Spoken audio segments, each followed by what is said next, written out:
Welcome, everyone, to the fourth annual Black Mental Wellness Conference, Cultivate, Restore, Empower, Reclaiming Joy in the Black Community. I am Dr. Nicole Cammack. I am a licensed clinical psychologist, and I am president and CEO of Black Mental Wellness. So welcome, everyone. I want to introduce my co-founders. We have Dr. Dana Cunningham, Dr. Danielle Busby, and Dr. Jessica Henry. I just want to give a few brief overviews of Ring Central, or if you've been on here before, it was called Hop In previously. This is a place for us to have multiple sessions at one time. We try to mimic an in-person event as much as we can. And so there will be sessions held on the live stream, on the main stage. There will also be multiple sessions occurring in the sessions tab. So hop in makes it really easy. Ring Central, sorry, makes it really easy. It'll put like a live button on the side so you can easily see where there are events. There is also a networking tab, which you can think of it like speed networking. If you click on that, it will automatically match you with other people who are in the networking tab. And it's a great way to meet other conference attendees. We have an expo where we have Black businesses who are featured with their services or products. And so please visit them. And some of our vendors will be going live. And then lastly, we have our chat. We want to make this, as much of a connection as possible. And so you can use the chat. There's both a chat for the main event. There's also a chat for each of the sessions that you'll be in. So we hope that you all are interactive, that you ask questions, that you engage in the chat. And again, welcome to our fourth annual conference. All right. Yes, thank you all for being here today. As Dr. Cammack said, my name is Dr. Danielle Busby, and I am leading our continuing education credits. And so I want you all to know that if you have registered as a CE learner, you should have received an email with all the information you'll need. You need to pay attention in each session for your CE attendance word. For the opening session, it is renewal. That is the word that we are using for CE attendance. You will be able to complete all of your evaluations for each session that you've attended, and then you email it to me at the end of the conference. So thank you again to our CE learners. And if there are any questions, please feel free to reach out. Good afternoon. I am Dr. Jessica Henry, and I am excited to share with you that we will be giving away several prizes throughout the day, every hour on the hour. We want you checking in the chat. We'll be randomly selecting people who are in attendance and present, so it may be you.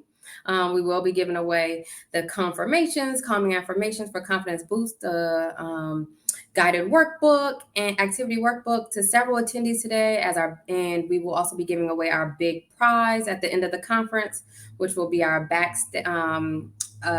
a package of 3 free coaching sessions with Pieces of Me, Behavioral Health, and a 1-year subscription to Headspace, all of which is an estimated value of $400. So thank you, Confirmations and Pieces of Me, for your sponsorship and giveaway prizes. We also want to thank Eating Recovery Center and Pathlight Mood and Anxiety Center for their platinum sponsorship as well. So thank you all, and thank you to our sponsors.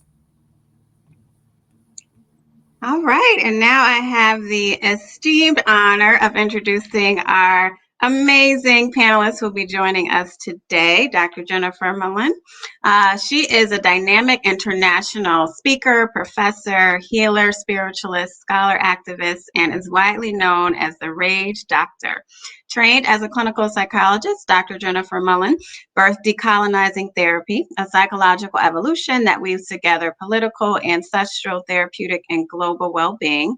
Dr. Mullan is a major disruptor into mental health industrial complex. Her work is an urgent call to dive to the root of global and generational trauma to unlock the wisdom of our sacred rage. Decolonizing Therapy catalyzes a growing movement of practitioners who are unlearning colonial methods of psychology. They are co-creating a new liberatory model of mental health. And Dr. Jennifer Mullan received Essence Magazine's 2020 Essential Hero Award in Mental Health and was featured on The Today Show, Vox, Cosmopolitan, Allure, GQ, and the Calgary Journal, among many, many others. She currently lives in northern New Jersey on land that was stewarded by the Lenni Lenape people. So welcome, welcome, welcome, Dr. Jen. We're so happy to have you with us. Thank you for having me. Good afternoon. And shout out to every single one of you for the work you already bring and do to this world. Thank you. Yes, we are excited to have you here today. And we have a few questions. We want this to be like a discussion and also highlighting some of the groundbreaking work that you are doing in the field. So, just to start off, can you tell us a little bit about yourself and your journey in the mental health field? Yes, thank you so much for that question. Because so often, right, therapists or psychologists are sort of separated from the narrative of what it is we do. And so part of my work has been growing up in the inner city of Jersey City, New Jersey, and knowing very early on as a child that I was really good at holding space for people. I don't know if anyone else can relate to that, that we were good at listening, making sure that people are well around us. And as I began to get into college and my master's program, there was this understanding that I was just naturally attuned to being there for others, but not just being there for others, but also speaking out around things that didn't sit well for the global majority. So frequently I would ask, teachers like, why do I have to check off the race? Why is this? Why are you making me choose? What is this about? Why do I have to stay in my seat all the time? So I was often known as a bit of a troublemaker. I like to say good trouble. Anyone? Good trouble. And to move forward, part of my work then was to do many, many different internships throughout my college experience, my master's, my doctorate, where I was working at community settings, hospitals, residentials, and consistently I was noticing particularly poor Black and brown youth frequently getting diagnoses that were often much more pathologizing, that were following them throughout their childhood, their adolescence, their career. And I remember having some great supervisors that would say, this is just what it is. This is what we have to do. And I think a lot of it, and I did. Yeah, and I did for many years. This is what we have to do. This is what insurance needs. However, the inquiry was, why are we also not making space for the fact that there's a lot of trauma here as well, complex trauma, right? And I would even dare say historical trauma. And so my dissertation focused on, the soul wound and inner city African-American male youth. It was called From the Cotton Fields to the Concrete Jungle. And so a lot of my work looked at how a lot of our youth were non-verbally acting out and communicating what they were feeling and what was going on around them in their environment. So I believe that some of my work today is to continue to uplift us as practitioners in the ways that we're often exploited, in the ways that we're taught and what we're not taught, and the areas where we need to be further educated, as well as uplift the individuals that need more from us in our education and how we engage with them. Okay, thank you so much for that. That was really helpful and helping us get the context and background of your information, like your history. It's so impactful. So we do want to ask you also about this book that you have that is releasing, right? This dynamic book. So can you tell us about your book, Decolonizing Therapy? And so it's a 3-part question. And so I can ask them over, but what is your motivation for writing the book, right? What did you feel it was neat? Why did you feel it was needed, right? And why do you hope the reader what do you hope the reader will take away from this book? And so all of that is a lot of information, but I think it'll come together. Yes, thank you, Dr. Jessica. I would say that my motivation is and was the family, the people, us. My motivation is also personal. This is what I would have wanted when I was a very young green, not yet fully Dr. Jen. This is what a number of myself, my peers, even some of my beloved professors and elders and guides, this is what we all were trying to do, in my humble opinion. I hope. This is my hope anyway, right? This is the motivation, was we need something that brings together, understanding race, oppression, our strength, our lineages and courage, how we fought for one another, how we came together with one another, how many of us love our fields and deeply know that this is the work that we're supposed to do in the world, and not or, and something's got to change. And something's got to change systemically, globally, individually, because as we know, that global change doesn't occur, that systemic change doesn't occur if we're not also making some internal changes, if we're not unlearning some habits. And so part of this work and this motivation was, I'm working at a counseling center at the time for 13 plus years, doing, I'm sure I'm not alone here, doing probably more than 5 jobs, like probably more than 5 full-time jobs in one, running a peer education group, co-creating and co-facilitating an LGBT support group because our students didn't have that and needed it, doing triage and crisis work and individual and couples at the counseling center, teaching courses for the master's program, committees. Anyone else? I know I'm not alone here. I know I'm not alone. Right? Plus our personal lives. Right? And so I say this and I share this, not to talk about myself, but to share that I know that I'm not alone. I know that we were needed. And I know my students wanted to see more people like me, whatever that meant to them. Yeah. However they decided that felt, and knowing also that even with taking good care of myself, I was still deeply burned out. I was still sick often. I still had to go to the hospital for dehydration, even with drinking a gallon of water a day, literally. So there was a soul sickness happening too. Yeah, there was a burnout, an exploitation, even if my bosses, supervisors meant really well and loved me and loved themselves, there was still an exploitation occurring that was older than me and older than my wonderful supervisors. It was ancient. And I started feeling and connecting that this also had something to do with our beloved field. And so I remember a professor saying to me, well, you got to be a critical lover of something you really love, whether it's a relationship, whether it's your field, your discipline, your practice, your workouts, right? Whatever it is you do, you have to kind of zoom out, take a good look, and ask yourself, who is this serving? Right? Who's benefiting? Right? And what else is possibly possible?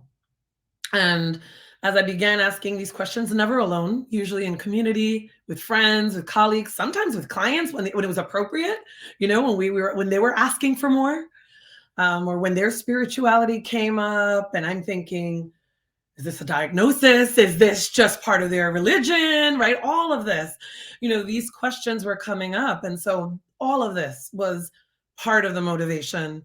And then I think that the other aspect that you were asking was also this book. What am I hoping that people gain from this?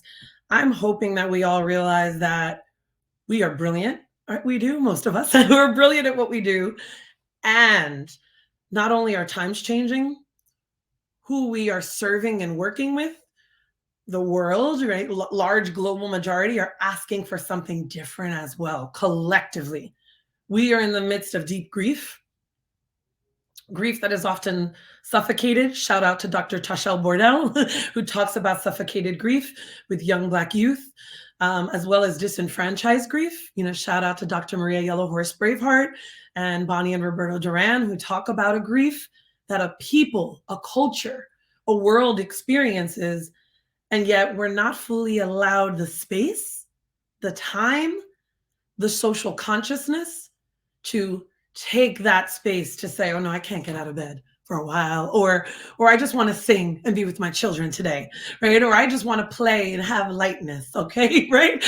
Or I just need a mental health day. I need to take care of myself. Maybe I need to get my eyebrows done, right?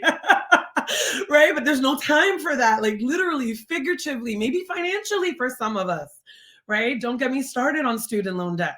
Hello, I am the client and the president. Right? And so here we are wanting to do more of this good work, wanting to be better, wanting to learn, wanting to unlearn, wanting space to look at our own ancestral, spiritual, kinship, familial wounds, I have no doubt, more than maybe we have, knowing also that the grief will arise, that the rage may arise, and that rage isn't necessarily bad, right? Not when we have a relationship to it, not when we're tending to that sacred fire. And we may need more space to be with people that we care about, because we know that we heal, which is why I believe one of the reasons you are all doing this amazing, event and conference, right? Cultivate, restore, empower, reclaim. And that is the basis of this book, not stealing your tagline. But the one of the main bases of this book is like, how do we reclaim the joy amidst the global, collective fires that are burning? How do we reclaim this amidst some of the internal fires that we're experiencing? How do we reclaim this joy amidst feeling deeply, deeply, deeply soul, spirit, physically exhausted? Yeah. And how do we, at the same time, hold ourselves, one another, and systems and structures of therapy, social work, psychology, marriage and family therapy, we can keep going, psychiatry, education, accountable, yet maintain relationship? Not throw everybody under the bus, right? But also, like, how do I hold you accountable, protect myself, love you, not engage or accept microaggressions? I think we all been there. Right? Look at this racial trauma that is continuing to bubble up in us, and care for our youth, because then they're going to inherit, this load.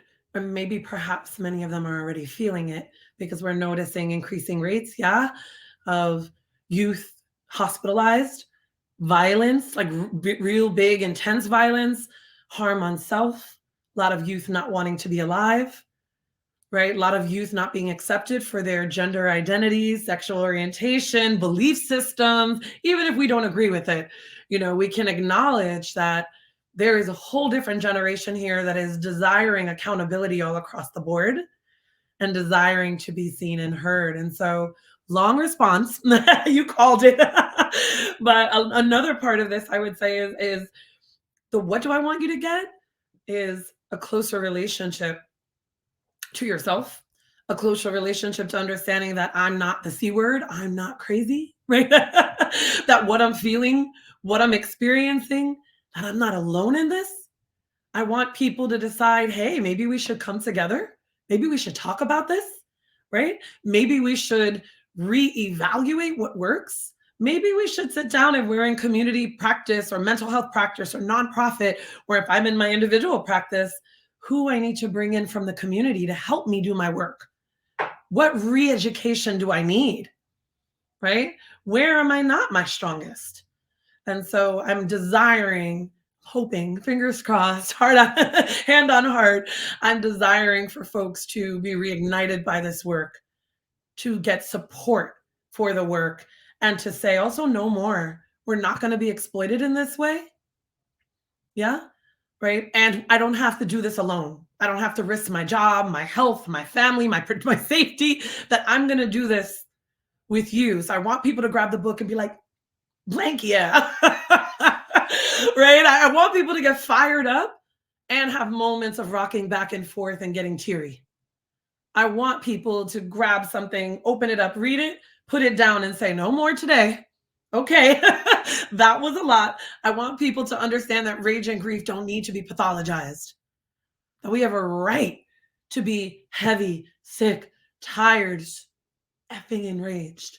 And I want people to know that we need to take care of ourselves in a way that we never have before, because what is bubbling is intense, is violent, is systemic, is purposeful structurally, and is asking for us to fall in line. And this book is saying we're not going to fall in line. We care about our people, we care about each other, and we're going to do it our way. Absolutely. I just want to say that so much of what you said just resonated, I think, for all of us, and I'm sure for everyone watching. And you were able to really explain it in a way that's across systems, right? We're talking about it from a systemic level. You're talking about it from us as providers. We're talking about it from the individuals and the youth, right, that we work with. And so I'm interested to know, we know that research talks a lot about cultural adaptation of different treatments or different interventions. And it's said that, these things are effective for Black clients specifically. And so I'm interested to know, like, what are the best practices and strategies for culturally adapting treatment interventions that remain consistent, right, with the tenets of decolonizing therapy, right? Like, how do we kind of think about those things together? Yeah, beautiful question. Thank you, Dr. Danielle. I would say one of the first things that we can start doing are looking at the ways in which racial disparities and inequities continue to impact the mental health, right, of particularly Black folks, right? Like, how is our mental, emotional health impacted by lack of resources? Yeah. So, and I know that it seems so deeply obvious, but more and more we're seeing culturally competent, diverse treatments look at the ways in which people not being unhoused, right? Food insecurities. We're having these like food deserts, as we know, also educational deserts, right? Where some of our youth are going into schools, including teachers, not having supplies, not having anything they need. So part of what decolonizing therapy is offering and saying is this is a whole shift, right? This is a whole process and different mindset. This is not something we per se apply as a theory. This is something which we sit in and start to look at our work and our world from this whole shift in perspective. And so a lot of our research and a lot of the ways in which we also offer practice, yeah, and or treatment, if we want to call it that, is to also start to look at, as you said, how they come together and how sometimes, not always, the research, because of the end sample, I don't want to get too heady and boring, maybe because of the end sample, or maybe because of who is being observed or who is doing the research or the type of research that they're using. Is it ethnographic? Is it phenomenological? We know, right? I mean, if you've taken those classes, right? Are they really culturally relevant? Are they taking into account our histories? Are they taking into account that maybe that youth has 2 sick parents at home, right? Are they taking into account that maybe there is no one to check their homework because one of the parents is working 3 part-time jobs? I don't know. Or maybe that there's other children that have special needs that need to be addressed. And so that's part of it, is like looking at the systems and looking at equanimity, equality, and what is valid and available. Yeah. And I would say the other piece is looking at also how we use the terms like symptoms, right? I love to use, and I talk about it in the book, expressions, right? So looking at our language, right? One of my old mentors, Dr. Kimberly Richards from the People's Institute, they do undoing racism trainings, and it really changed my world. And she would frequently say, sticks and stones can break your bones, but words will shape your reality, right?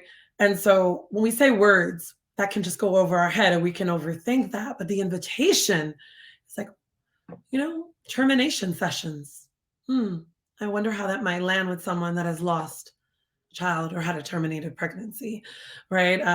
Or when we think of end of life issues, like termination, and I've used it. I'm not saying, this isn't a critique. This is more re-looking at how, without meaning to, our words, our education, our field may have inadvertently or not be pushing away or turning off, particularly our community, right? Because I know that when I've gone into therapy, when there's too much clinical terminology, even if I really think the practitioner is cool, down to earth, I like them, I find myself starting to clam up and ask if it is a safe place. Can I say this?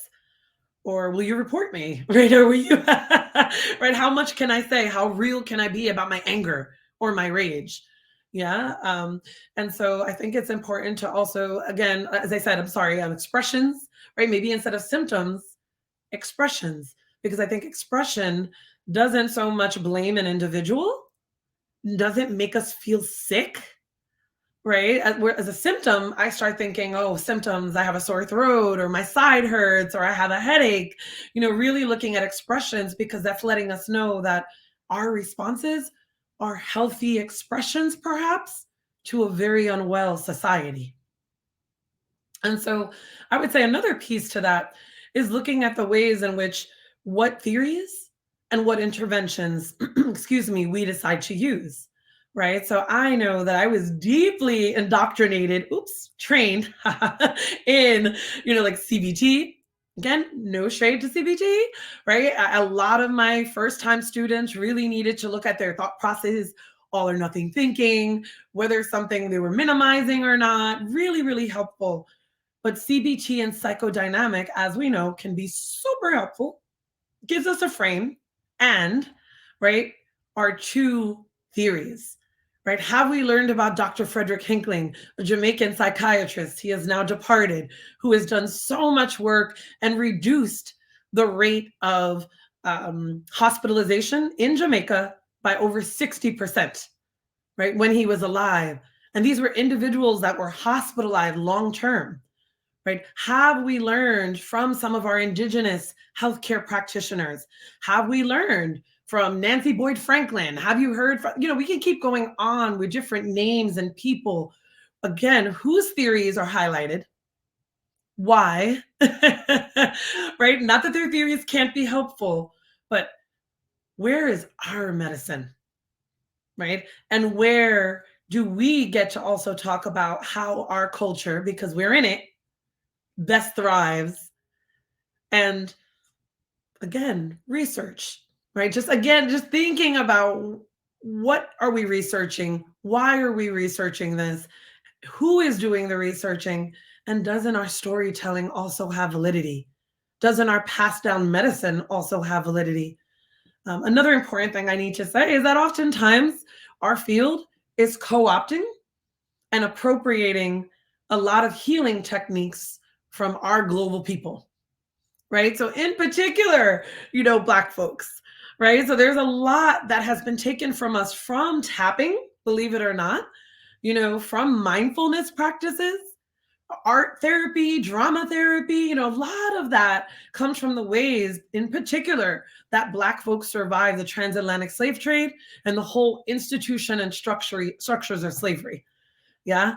And so again, I remember being a student being told, how do you know that that's, the efficacy of that? How do you know? And constantly demeaning what we know to be true. So that's I'll stop talking there. That's some of my insights around that. I hope I answered your question. That was great, Dr. Jen. And what you are describing, it sort of, you talked earlier about, educational system and how that system we know is not built and designed for youth of color. In the same way, our mental health care system was not designed for individuals of color, but yet we're taught these particular strategies, particular theories, expected to help people get better, not only as professionals, but and the trauma that comes with that, trying to exist and heal in a system that was not designed for us is challenging. It's almost like you're kind of constantly, those of us who are in the work, kind of constantly chasing ourselves and don't have the time and the energy, and maybe not even the knowledge to really know how to best support the individuals that we are wanting to help. So what recommendations do you have for individuals who have been trained in this? You talked a lot about how white supremacy and colonialism have really impacted, right, the mental health system. What recommendations do you have for providers who are wanting to kind of, unlearn all of these systems and theories and, ways of thinking about research that we've sort of been ingrained to think about? Yeah, thank you. Thank you for that, Dr. Dina. I think that one of the first steps is to get you a community, right? To not do it alone. Sounds so basic, right? But so often we're like, okay. And oftentimes when I work with nonprofits, hospital settings, right? So often they're like, okay, so we're going to do another ERG, another employee resource group, or another this. When am I going to have the time, Dr. Jen? Like, how am I going to do this? And so I think part of it is also getting structures, systems, schools to make it part of our pay, to make it part of what we're doing. The same way, maybe if I'm a teacher or guidance counselor, right? Because I've worked in school systems a lot. I was a teacher for a while. Little people don't know that. 3rd grade and 8th grade.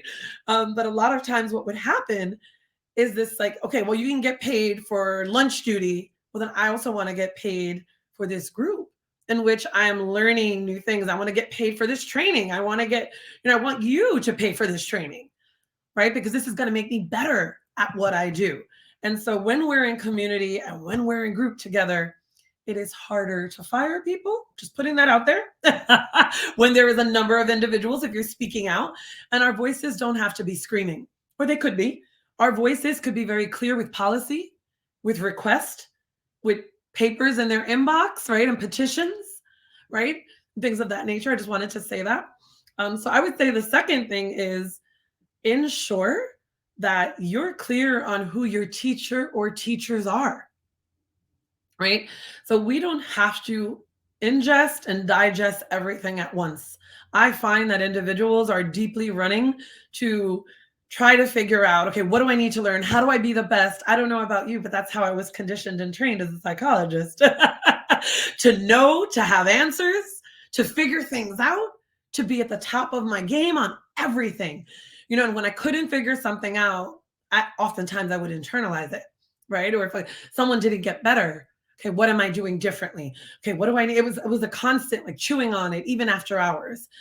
So I would like to ask people to be compassionate and kind to yourself. Yeah. And B, take it slow in the learning process. And I would start with, what of my own history and lineage might be coming up at this time for me, right? So really starting to ask personal questions, maybe taking a course or a workshop or a webinar that has nothing to do with psychology and everything to do with fostering a sense of creativity, connection, community again, fun, joy, because this way, as we're relearning heavier things, more intense things, we're better able to have a steady base. It can be like a bamboo tree, an oak tree, steady and rooted, rather than just constantly kind of snipping at the leaves, right, which will always be there. The other thing I want to say that individuals can do is start to look at what no longer works. What is no longer working in your practice or in your practices? And that could be what is no longer working for you, right? And what is no longer working for others. And maybe that is being underpaid and under-resourced. Other steps. And when I say what is no longer working, start assessing for yourself. How are you doing when it comes to disability justice? Yeah. Do I understand how mental health is deeply connected with pain or individuals living in pain? Do I understand how maybe a hearing impairment is affecting my person or my class or who I'm working with or how I teach, right? Am I looking at ableism as a whole? And as simple as, are the chairs in my office all size accessible? Right? What are my feelings about fat phobia? How does that show up in the work that I do? Right? What are my feelings around, gender expression and sexual orientation? How is that showing up in what I'm not asking, what I'm not talking about? And so again, that's going to look different for every single one of us. Some of us are going to have strengths here and others of us are not. So the invitation is to start looking at, hey, I'm good at this. I'm really great at this. And maybe in my community, I could do a little free in service to my peoples because I'm noticing they're using language that's harmful. So maybe I can offer a free 20-minute, 30-minute on our lunch. We're eating, and then we're all going to take turns. If you have a community or a connection, a group, a supervision group, a coaching group, and we're going to start doing in-service teachings to each other, 20, 30 minutes, or I'm going to give them this handout I created. Because when they do better, I do better. And we grow and expand together. And one of the last things I'll say is that there is also, I think, a deep need to have some intellectualized learning also when it comes to our past and history and how our history is impacting the present. And so, as many know, I talk about colonization a lot, especially 5-10 years ago when folks were like, what on earth does colonization have to do with my therapy practices, Dr. Jen? And I would lovingly say, everything. Everything, right? Because so often individuals are forcibly kidnapped, our ancestors taken, or it was like a forced migration, meaning, we could say the US, UK, Japan, others are coming into our lands, whether your people are Jamaican, whether your people are from the motherland, whether you don't understand your connection to the motherland, even whether you're adopted and know that you're a person in a racialized body, right? So often there has been wars and other political aspects that have occurred in our homelands, taking us away from our natural structures, our routines, taking us away from our land, taking us away from our people, bodies that look like us, voices, hair textures. That affects and impacts self-esteem. Our self-esteem is deeply impacted by what we see around us. And as you had said before, white supremacy. Yeah. And so the invitation is to look at how our histories have been impacted by colonization, impacted by wars, impacted by being removed in some way, shape, or form from our natural habitat and from home with a capital H. And when a person doesn't know what home is, when a person isn't allowed legally to go home, right, we end up feeling like there's a war within us. We feel dismembered, dissociated, disconnected, disembodied, and rage that is violent comes up further, and grief that we can't touch also starts to drown us. I'll stop talking there. This is so good. It's so good. And it also flows into our next question. You've been talking about this a little bit, but you talk about rage and rage being misunderstood. Could you describe it as the song of the silenced and have shared the importance of connecting with your rage? What does that mean to connect with your rage, and why is it important? Thank you, Dr. Nicole. Yeah, this is my favorite topic. So feel free to, no, I'll time myself. Like, girl, no, please. Let me just say, most of us either have a relationship to rage, or we have I know every so often that comes out, or we have I've been working on this, or there was someone in my family that was harmful, that snapped out a lot or raged a lot, and I don't want a relationship to rage. I want to say, all of that is a relationship already, right? To a big emotion. We know that, therapists, psychologists, right? We know that, preach it to the choir. And B, right, that anything that we don't give time and attention to, anything that we don't put a loving eye on, what does it do? Anything that we avoid and push under the rug, it gets bigger and it starts becoming more dangerous, more violent, more problematic, and sometimes unconsciously hurting and harming others.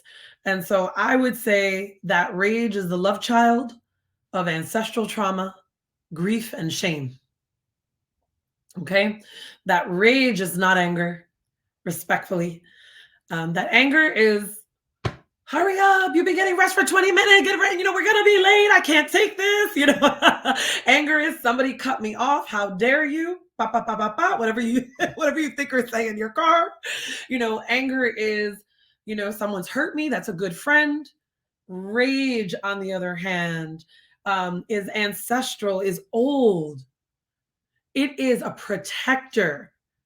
It is even beyond a feeling. It is a nervous system survival, fight, flight, freeze response that has been embedded in how we survive and have survived generationally.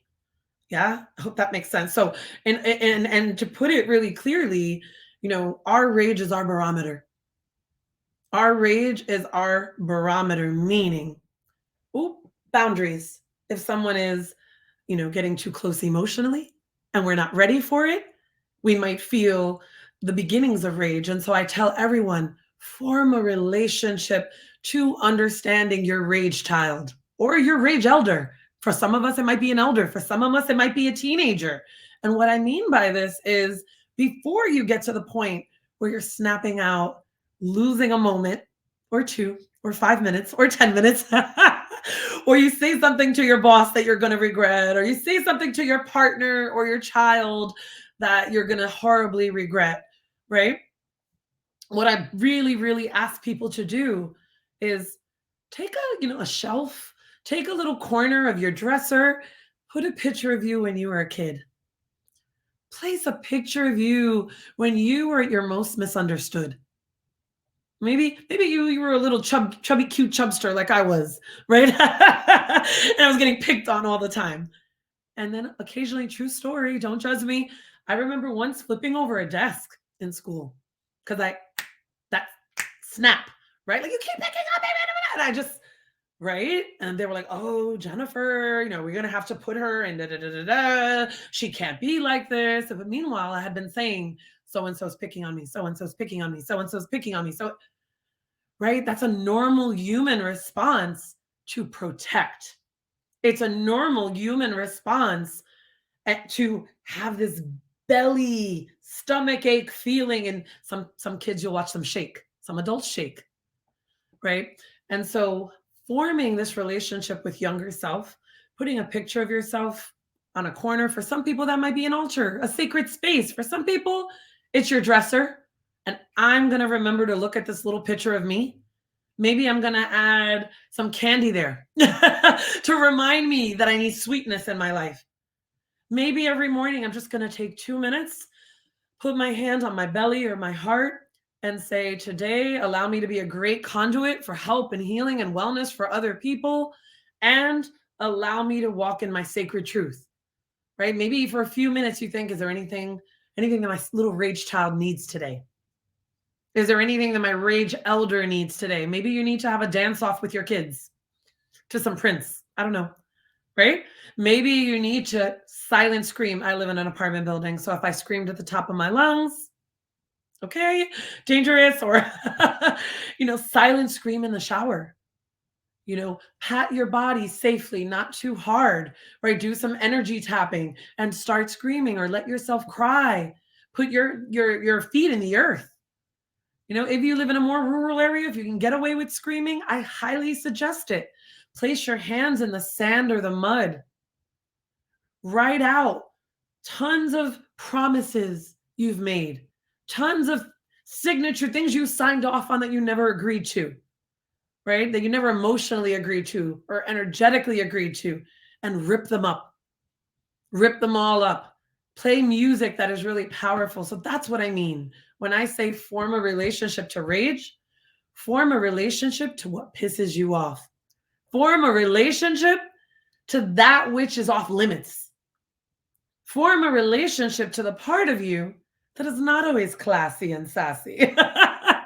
Form a relationship to their shadow self, to the part, if parts therapy, right? Or internal family systems work. Form a relationship to the part of you, because we all have it, that is aggy, irritated, doesn't like something, that is not fun to be around often.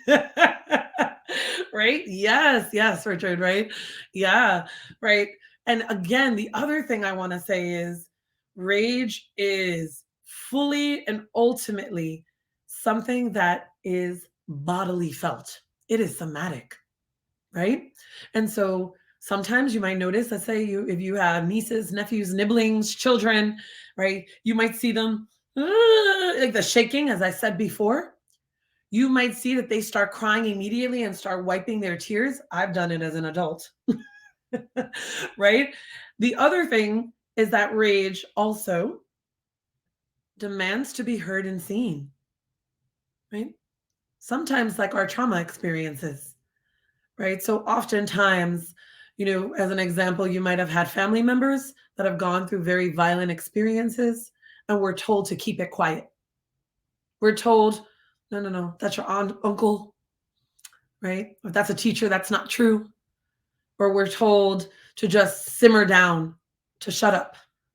And so we're noticing that a lot of us here today, and again, we understand how to work with trauma. We understand a trauma-informed lens, many of us, right? So if we're going to have a trauma-informed lens, I lovingly and forcefully will also say that has to include rage. And that has to include changing our relationship to rage is bad, something to bury, something to, what's the word I want to use? Kind of medicate. Right. And yes, sometimes medication may be the appropriate way to go about until we're able to center ourselves. But generally, people need an audience. People may need a group. They need expression. And they often need something that is outside of the norm as a way to express this. So I've gone with my clients, my students, to the parking lot if that's all we had. Right. And I'm public safety. We're fine. Gonna release a little bit. They knew me already, but they were like, okay, Dr. Jen, we'll be around. I'm like, don't show yourself. It's going to send off my client. We're just going to go to the parking lot. We're going to scream our butt off. And they're like, Dr. Jen. I'm like, geez, thank you. I'm going to do it. This is what we're doing. This is therapeutic. Tell my boss, and of course, this takes planning with the person, right? This takes a connection with the person, with ourselves. And sometimes I got you, go ahead. And to this day, this individual will reach out to me and say, that was one of the most healing, spacious times in my life. Like I've never had someone allow me to break rules, to be messy, to maybe look silly, stupid, whatever, and scream my butt off and tell other people, we're okay, we got it, we're fine.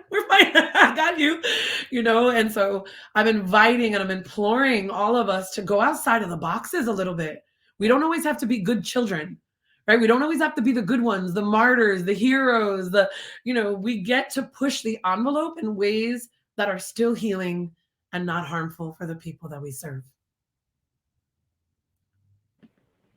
Thank you for that. And we have one final question for you, Dr. Jen. How do we as a collective reclaim joy? That question. Well, I would love to say that this is just my humble opinion, along with everything, right? Everything else I'm bringing. I truly think that we reclaim joy through, and it's going to sound so deeply cliche, through play. Right? Because I can give you a very intellectual answer. I, learned this, do this, sure. Really dive into decolonizing therapy. Yes, all of that is true. And that book, I was not able to write it if I did not have moments of play.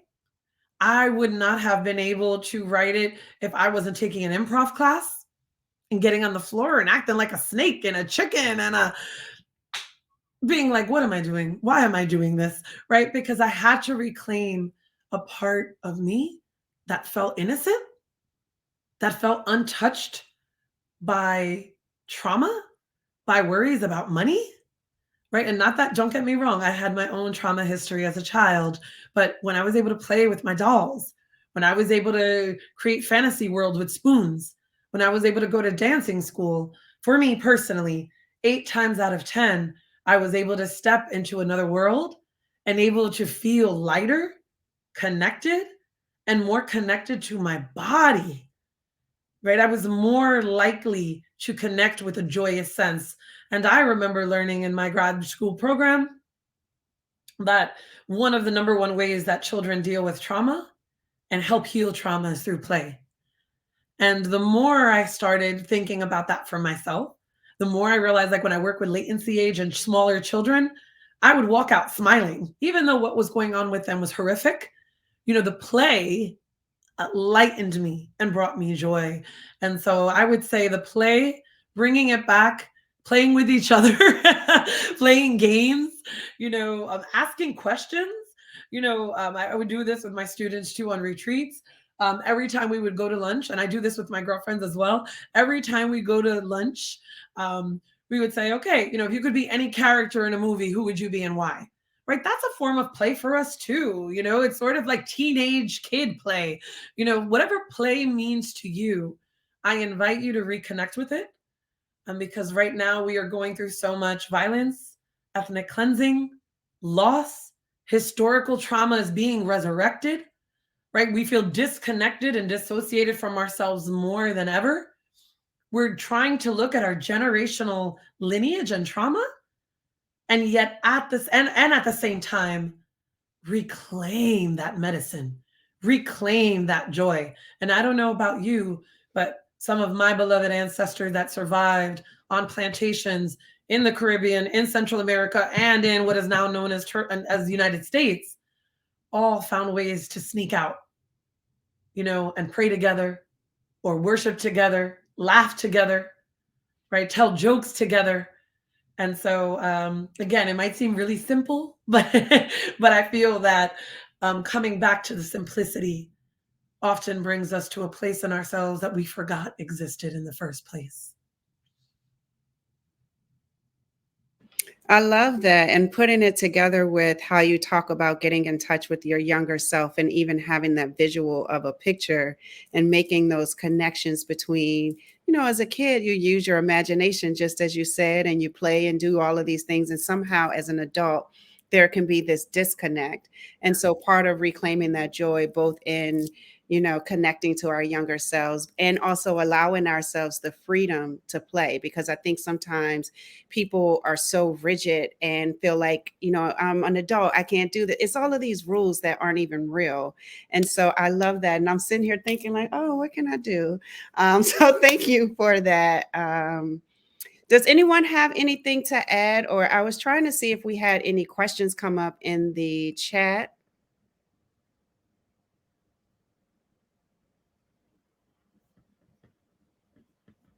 Okay. Oh, someone wants to know the name of the Jamaican psychologist that you mentioned. Yes, Dr. Frederick Hinkling. He talked about, and I just want to say this, Dr. Hinkling, I found out about, unfortunately, after he passed. I was doing work with the Cayman Islands Psych Association, and someone said, oh, you've heard of Dr. Hinkling, right? He's doing Decolonizing Global Mental Health. He's a psychiatrist. I was like, what? And I was like, no, please, enlighten me. And he's a professor, has wrote amazing books. There's a few YouTube clips of him. He, one of the biggest ways, coming back to play, how funny is that? Full circle, if I can just say this very quickly. One of the ways that he's talked about in his research has uplifted that he's helped to reduce the hospitalizations into the hospital in Jamaica. I think it's called Bellevue Hospital, as well as help release, literally, because it is a carceral system, individuals from the hospital system, was through this form of history, play, and psychology, right? And so it was almost like a drama therapy that involved Jamaican history, oppression, and trauma. And he talked about how white supremacy globally impacted deeply a lot of individuals' mental health, and that they needed to talk about it and use acting, play, movement, somatics as a way to undo that. So please check out the late Dr. Frederick Hinkling's work.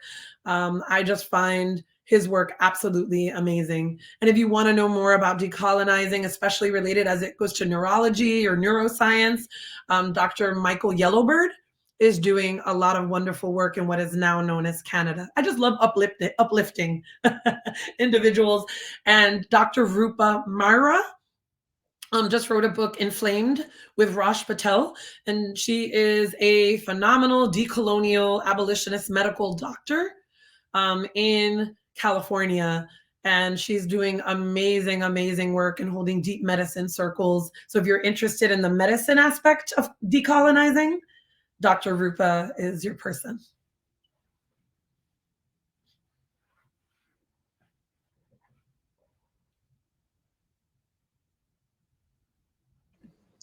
Okay. Well, This has been amazing. Yes, yes, yes. Thank you so much. I wish we had more time to talk with you, Dr. Jen. This has been such a wonderful conversation. Do you want to let people know where they can reach you if they want to reach out for to find you or have additional questions? Yes, feel free to please go to our website at decolonizingtherapy.com. We have a newsletter box that will pop up. This way you'll be up on all of our webinars, retreats, offerings. I offer office hours with Dr. Jen in a group setting, which is more like consulting and decolonial consulting once a month. You can also, there's discounts, freebies, giveaways. So that is one of the best ways is signing up to our newsletter.